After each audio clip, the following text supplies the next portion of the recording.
membantu kita dalam menghalau syaitan, maka insya Allah kita akan mampu untuk menjauh dari tipu muslihat,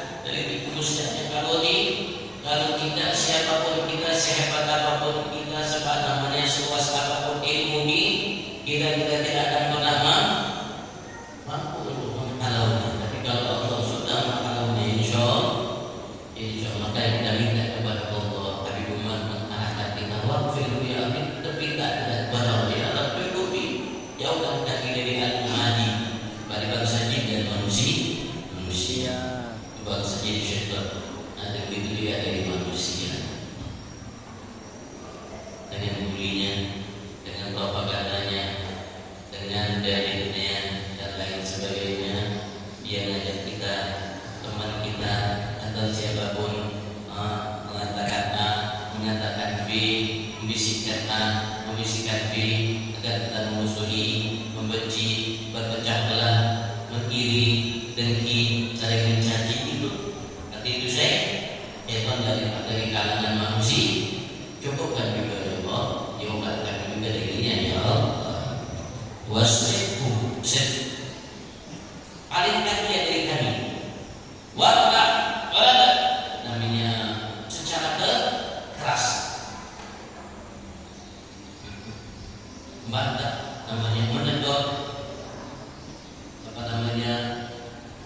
Menjauhkan mereka dari kita minta semua itu dari Tuhan kita Allah Subhanahu wa Ta'ala. Ketika datang itu dari Allah Subhanahu wa Ta'ala, insyaallah kita aman. Kita aman.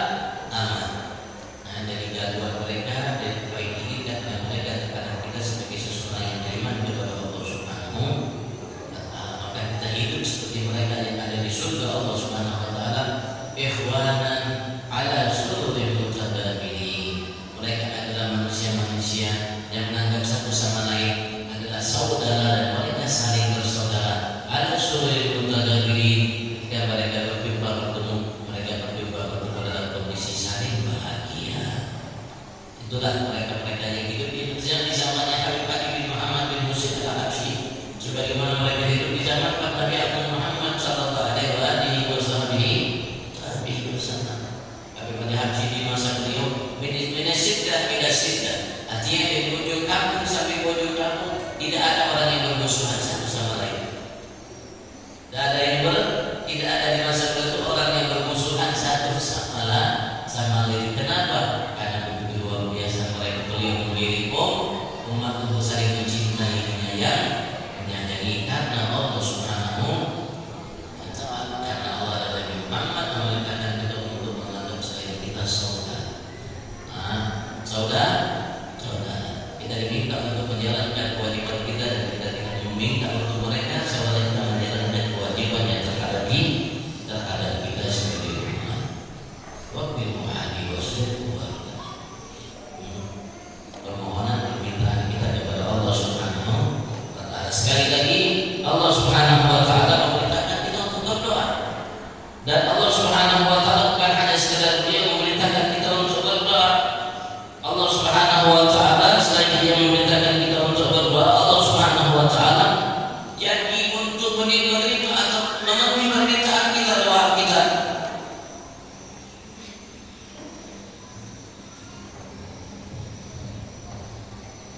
Allah menyatakan dalam firman-Nya, wa idza sa'alaka ibadi anni ujibu da'watad da'i idza da'an ud'uni astajib lakum. Allah mengatakan, Allah Subhanahu wa Ta'ala, kalau kita minta kepada Allah Subhanahu wa Ta'ala, cara kita minta mungkin ada sedikit memaksa kepada Allah Subhanahu wa Ta'ala. Rasulullah mengatakan, inna Allah yuhibbul muridina bid-du'a. Sesungguhnya Allah cinta, suka, senang, setuju, patuh dengan mereka-mereka yang boleh ketika minta dan seterusnya itu berdoa dengan permohonan kepada Allah Subhanahu wa Ta'ala. Ayat emas Allah Amin. Kita meminta kepada Allah Subhanahu wa Ta'ala sesuai perintah Allah. Jadi ini akan kita akan umat banyak meminta. Jadi sebelumnya kita meminta kepada Allah Subhanahu wa Ta'ala dan sampai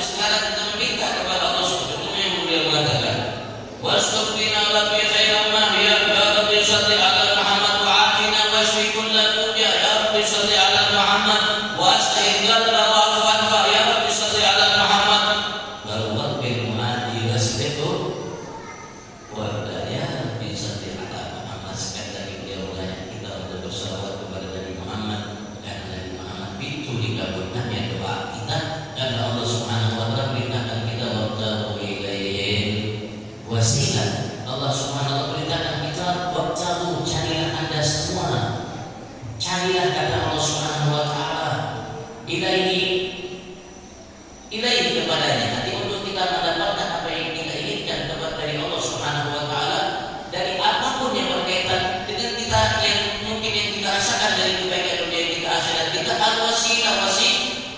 wasilah perantara, carilah perantara olehmu kata Allah Subhanahu wa taala untuk kau mendapatkan apa yang kau inginkan dari Allah Subhanahu wa taala. Allah perintahkan kita untuk mencari wasilah. Ketika kita namanya lapar, Allah suruh kita untuk cari wasilah. Apa wasilah untuk kita namanya menghilangkan lapar kita? Yang makan.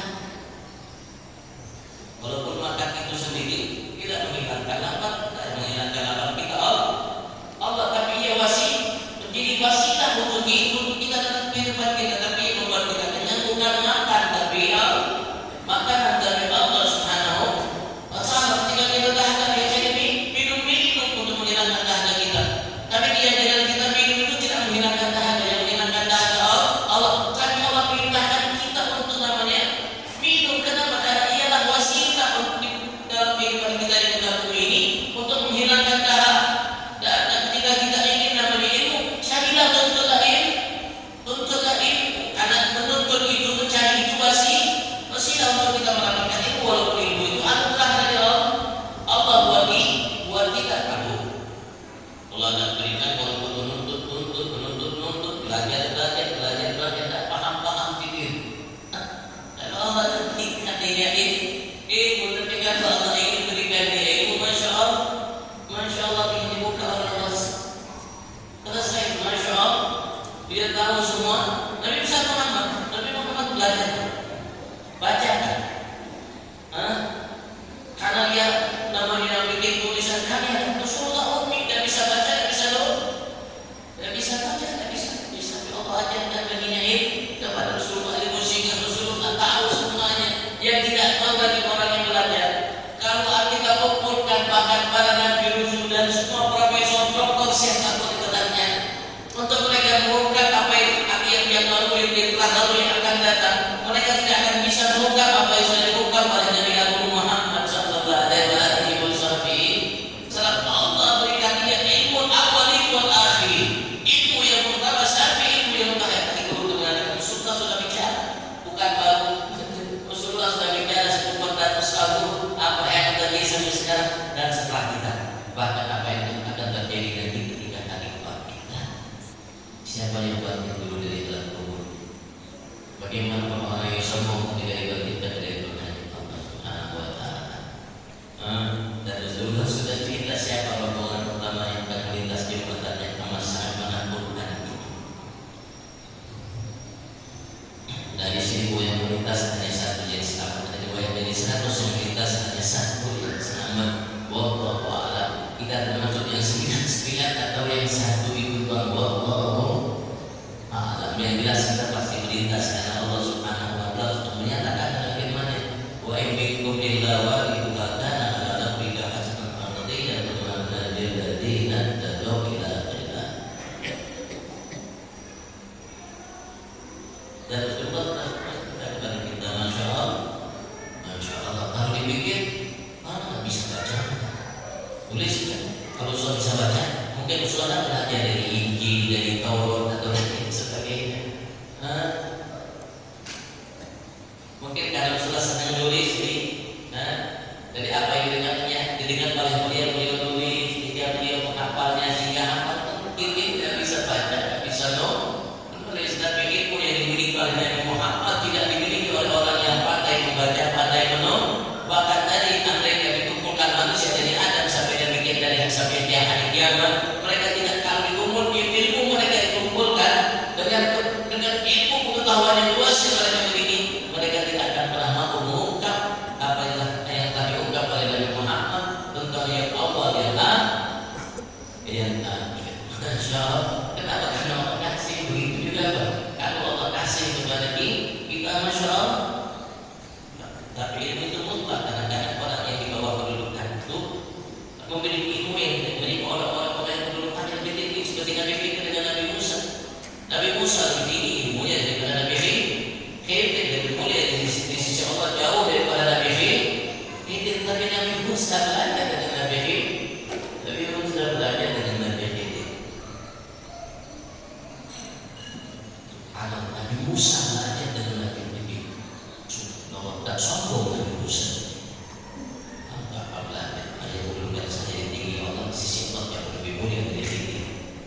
Andai kan sekarang sedikit saya lebih mulia mungkin. Tapi subhanallah, Allah kasih Nabi begitu ya Allah kasih kepada Nabi walaupun Nabi Musa jauh lebih berilmu daripada Nabi Khidir. Kedudukannya jauh lebih tinggi di sisi Allah daripada Nabi Khidir. Dan Nabi Khidir ada yang ulama mengatakan, ada yang berpendapat, ada yang mengatakan bukan Nabi tapi wali. Beliau sepupunya Dzulqarnain yang Allah sebutkan dalam surat Al-Kahfi. Dzulqarnain memiliki kekuasaan bukan memiliki semuanya dari ujung ke ujung. Dia sudah dapat datangi tempat dari ujung bumi ke ujung bumi. Yang kita mungkin belum tahu sampai di ujung bumi, bagian bumi itu. Pokoknya hidup dari masa dulu sampai sekarang Nabi Khidir tidak mati di masa Allah. Ya Rabbi salli ala Muhammad. Nahul bi ismika al-mu'anna. Ya Allah, aku kami berharap kepada kami bi ismika dalam isim perlindungan, penjagaan al-mu'anna yang tidak akan pernah satu di antara mereka.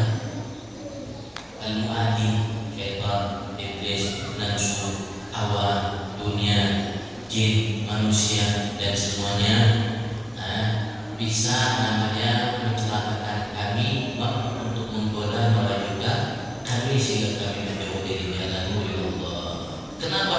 Karena kita sudah berada di istiqan umanah dalam kerjaan Allah umanah yang tidak akan pernah satu selain Allah Subhanahu wa taala mampu menghancurkan kita, mencelakakan kita setelah kita di dalam kerjaan